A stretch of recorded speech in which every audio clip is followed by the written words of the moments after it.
એ રવિ ઉઠો, 10 વાગી ગયા, કામે ન જવાનું તમારે? વાના માણસને તો જો ક્યારની ઉઠાડો બોલો, ઉઠતા જ નથી. એ ઉઠો, તમારે કામે ન જવાનું? શું વાંધો છે તમને? કાંઈ વાંધો નથી, તો કામથી વાંધો નથી. હવે મારે કામે નથી જવું. શું કામ ન જાઓ? બસ હવે હું રોજ કામે નહીં જાઉં. પણ શું રીઝન છે? તમારી તબિયત તો સારી છે ને? તબિયત સારી છે. હા, આજથી ઘરના બધા કામ હું કરીશ અને કામે તારે જવાનું. નોકરી તું કરજે. આમ ક્યાં રાખ્યા છે? પણ તમે હું ગાંડા જેવી વાત કરો છો, પેલા સાંભળો. અરે અરે ઈ તમે નથી કરવા, થામ મૂકો, પેલા મૂકો. આ હું વાત કરો છો તમે? કેમ આવી રીતે વાત કરો છો? કાંઈ વાત નથી કરતો. આજથી હું કામે નહીં જાઉં અને નોકરી તારે કરવાની. હું થોડી નોકરી કરું? ત્યાં તો તમારે જવાનું હોય, કે મારે ન જવાનું હોય નોકરીમાં?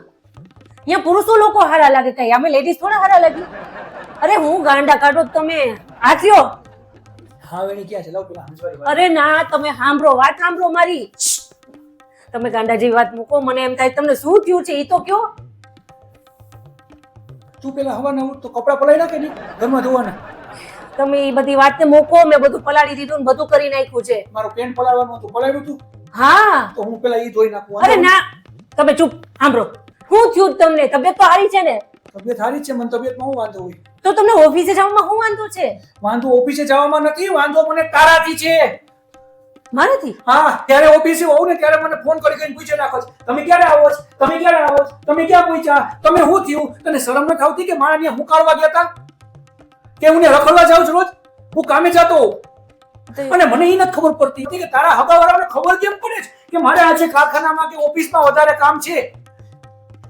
ખરેખર એ લોકો જાદુ જાણે છે.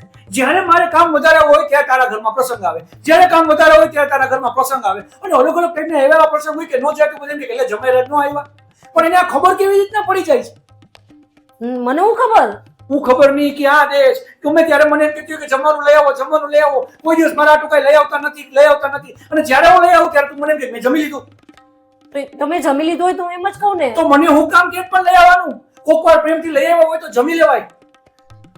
તો મનનું હોય તો કાંઈ વાંધો નહીં, મન ન હોય તો તું વાંચી જા. તને ખબર પડે કેવી રીતના ત્યાં હું કામ હોય. જ્યારે હું ઘરમાં આવું ત્યારે મોબાઈલ ચેક કરે છે. આ કોનો નંબર હતો, આ કોનો નંબર હતો, આ કાં તું મારી મમ્મી છો? મારી મમ્મી છો તો હું કામ ચેક કરસ રોજ.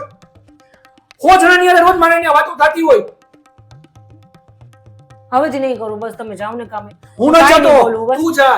ગાડીમાં પેટ્રોલ ભરાવ, માથે મુંગટ પહેર, હેલ્મેટ વાળો, અને જા. એટલે ખબર પડે કેટલી હોય એવી થાય જ નહીં. અને ઘરના બધા કામ હું કરી, ઝાડુ, પોતા, ખંજવારી, જે કઈ પણ છે રસોઈ બસોઈ બધું હું બનાવીશ. 30 દિવસ પૂરા થાય ને એટલે જેને જેને પૈસા દેવાના ને દૂધ વાળા, કરિયાણા વાળા, ભાડું, લાઇટ બિલ અને જેટલા બિલ આવે ને નેટ ના ને આને તેને બધાય તારે ભરવાના. હું હવેથી ઘરના કામ કરીશ. ના આખો પગાર કરે તારા હાથમાં જોવે છે. એમાં મારે 500 રૂપિયા ઓછા હોય તો તું મને એમ કે હિસાબ પીઓ 500 ક્યાં વાપરા? મારે મારા પગારમાંથી તારી પાસે પૈસા જોતા હોય મારી ભીખ માંગ, દે ને 200 રૂપિયા, 500 રૂપિયા દે મારી માલતા એમ કેવું પડે છે. આવતી તું કમાવા જા અને ઘરના બધા કામ હું કરું. ના હું નહીં જાઉં. અને જો તમે પ્લીઝ જાઓ કામે. હું તમને આ હિસાબનું નહીં પૂછું, મારે તમારો પગાર નથી જોતો અને કાંઈ નથી જોતું. હું તમને કાંઈ કોઈ દી નહીં કહું. બસ હું આ મૂંગી રહીશ. પણ હવે હું તારી ઉપર વિશ્વાસ કરું કેવી રીતના? હું નહીં બોલું, આજે નહીં બોલું. બસ હું વિશ્વાસ કરું કેવી રીતના?